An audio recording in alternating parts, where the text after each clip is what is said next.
What is up, plant community? So, I was just going through my room, about ready to turn off all the grow lights when I was saying to myself, eh, maybe I should give a video on overwintering my plants and how I do it. So, basically, how I overwinter my plants is, there's two things I do dependent on how they look. So, on my good looking plants, like this finger lady palm, this guy, he ain't struggling too much, so I go ahead and put him up here.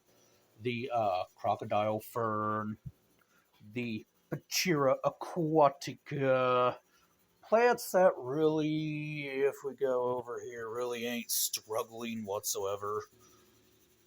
So, and what I do is I overwinter them all in my room. This is my preferred method of doing it.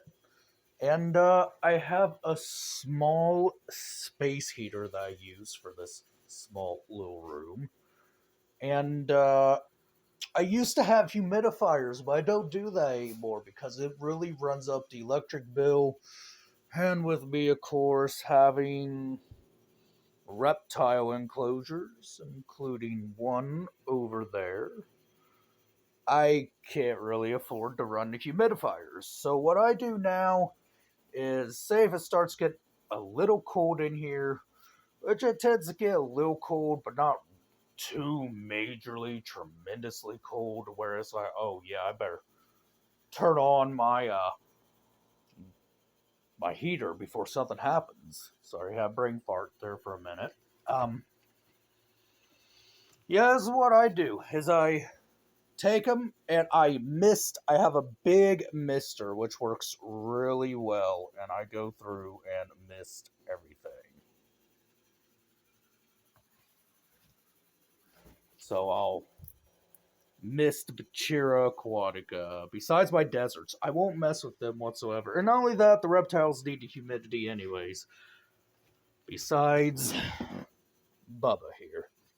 But yeah, it's just what I'll do is I'll take time and mist everything, especially since I got ferns in here, and including my Dracaenas.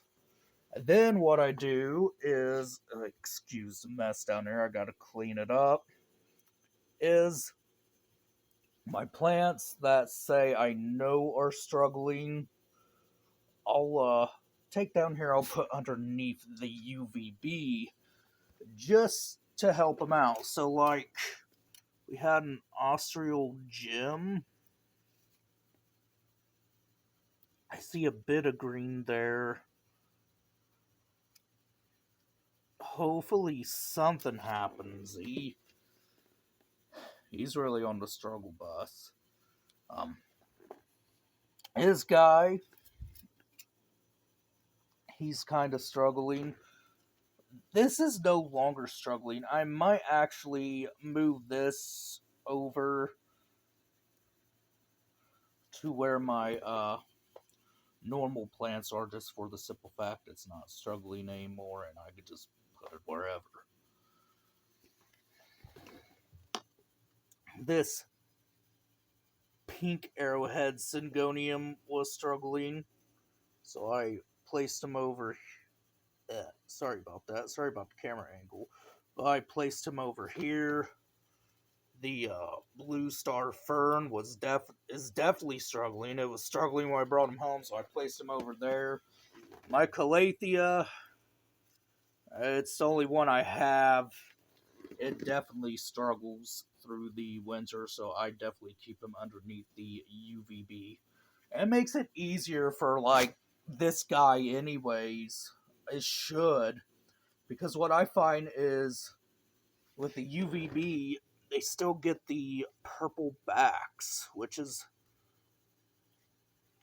definitely important, because usually during the summertime, I'll stick him outside and like he'll lose a lot of leaves and just fry because he doesn't have that purple on the back of his leaves anymore to help him out because I take all my plants out during the summer. And what that does is when you do that, it boosts them up. It's basically beefing them up for winter. That's the easiest way I could say it. So, like, this guy here is definitely beefed up for winter and ready to go. All my other plants. And then the ones that I haven't took out for winter and beefed up, well, for summer and beefed up for winter, as you can see, are not looking the hottest at all. See, lots of damaged foliage. This guy, I putting him next by the grow light to help him out for next year. Yeah, all the ones that I haven't taken out are just basically struggling. But so yeah, my plans is to do it this way with the mister. And then let's go over here, talk about another subject.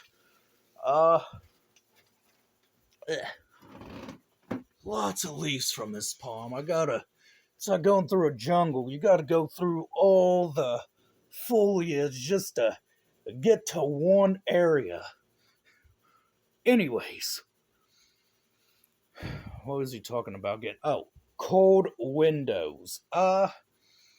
So drafty windows, and I know this for a fact. My windows can get a bit drafty. I only put plants up against the windows I know can take a bit more of the cold, their foliage up against the window here.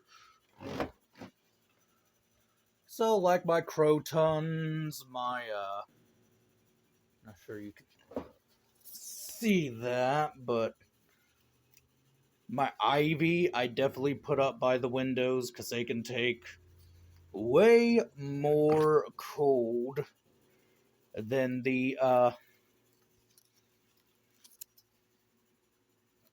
my head is right up against the palm. Anyways, than what, most other plants can.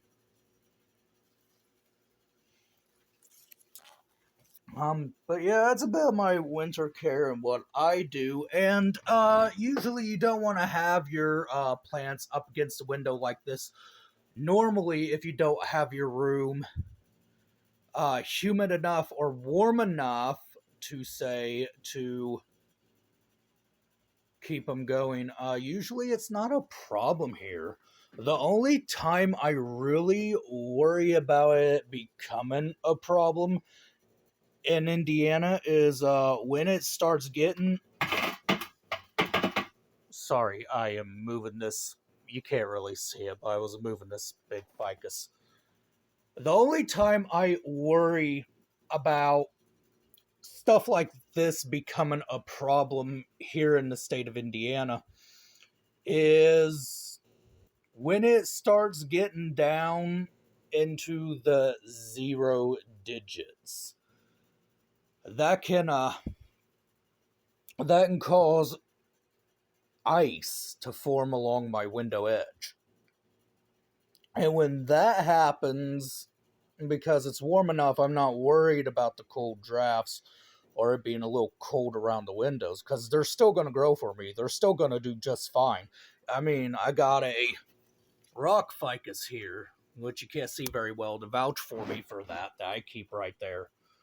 And including this ficus religiosa that's close to the window. And crotons, which are fussy about the cold. And they do just fine. It just, really depends on your location if you're going to place them by the windowsill or not. Me, I'm not too worried about it because I keep this room warm enough that the windows don't usually get too intensely cold enough to harm the leaves. That's what I've noticed anyways. Of course, if you have anything like palm trees, anything like that, you want to definitely keep them closer to the grow light, preferably a red one. What I have is red and blue grow lights. I'm trying to simulate the full spectrum, but that's not really working out. Um, what it is it's like one area is just completely red, then the other area is just completely blue, and like in between you have the mixes. And I'm gonna eventually move away to getting full spectrum. It's just not working out with these red and blues, which I don't mind them. I quite frankly like them, but I would rather use them as a backup than I would just using full spectrum. If you have full spectrum, use that. Like, it'll be better for you anyways. Because it simulates, like, during the summer, bright shade. And it'll make it way more easier adjusting your plants out to shade than it would having them basically and nothing more than something that is like a red light or a blue light. Um, Another thing you might want to worry about is your plants getting a bit leaf scorched by the lights. So, like, some of them I'm not too worried about, but others I'd kind of worry a bit about, like this guy right here. He's kind of just grown straight up, but it'll be fine. But this guy, which is I want to say lemon lime Dracena, I would never put up against the grow light. He would fry.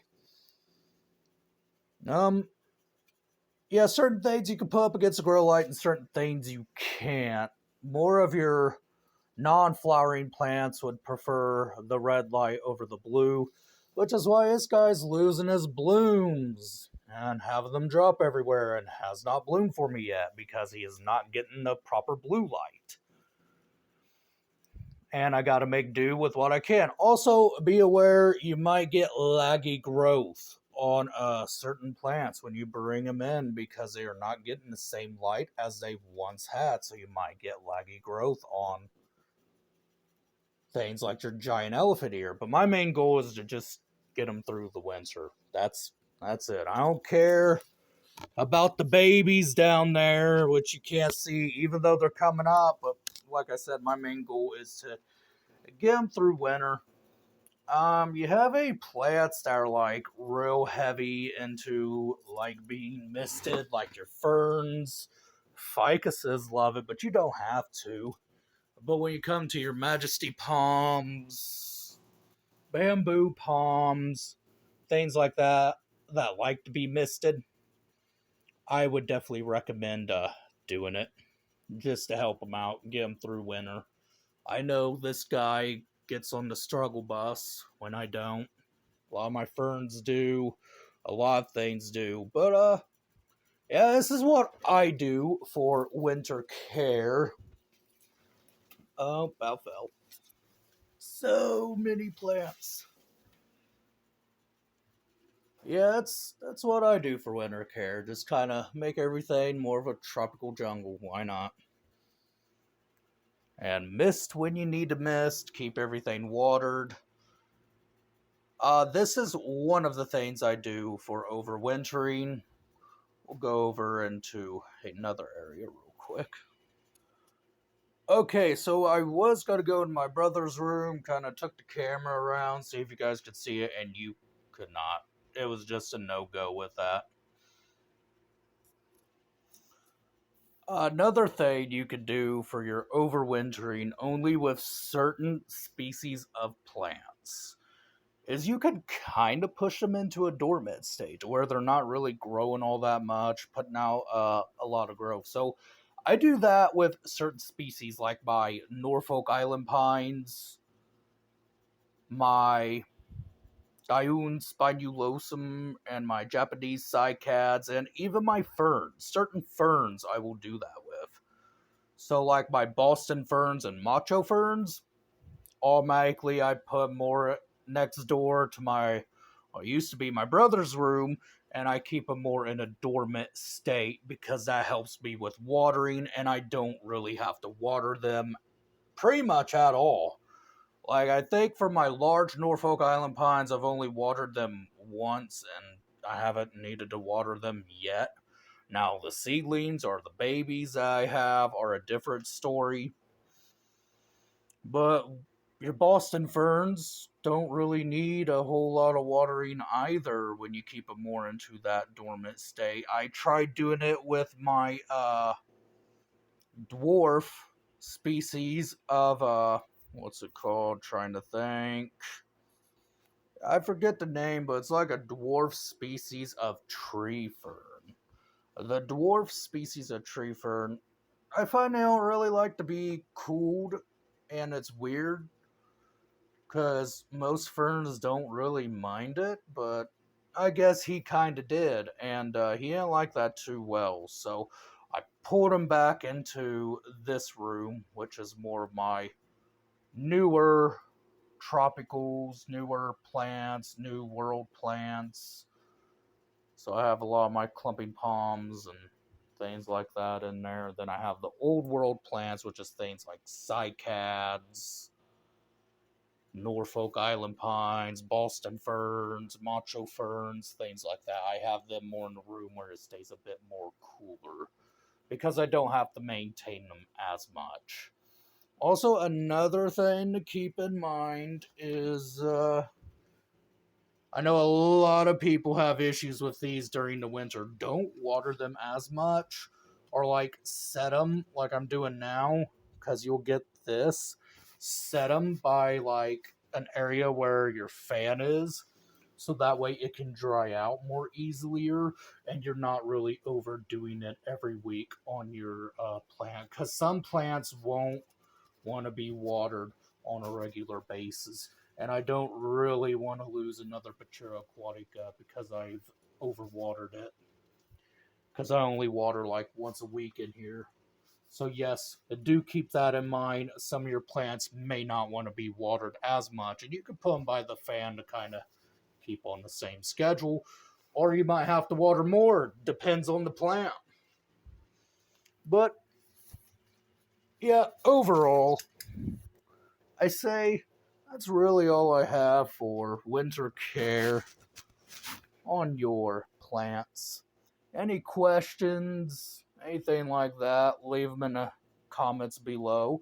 Of course, give me a like, share, and subscribe. It really helps me out. It helps the channel out. It helps me grow. And it helps me teach more people everything about plants. Thank you, and I hope you guys enjoyed this video.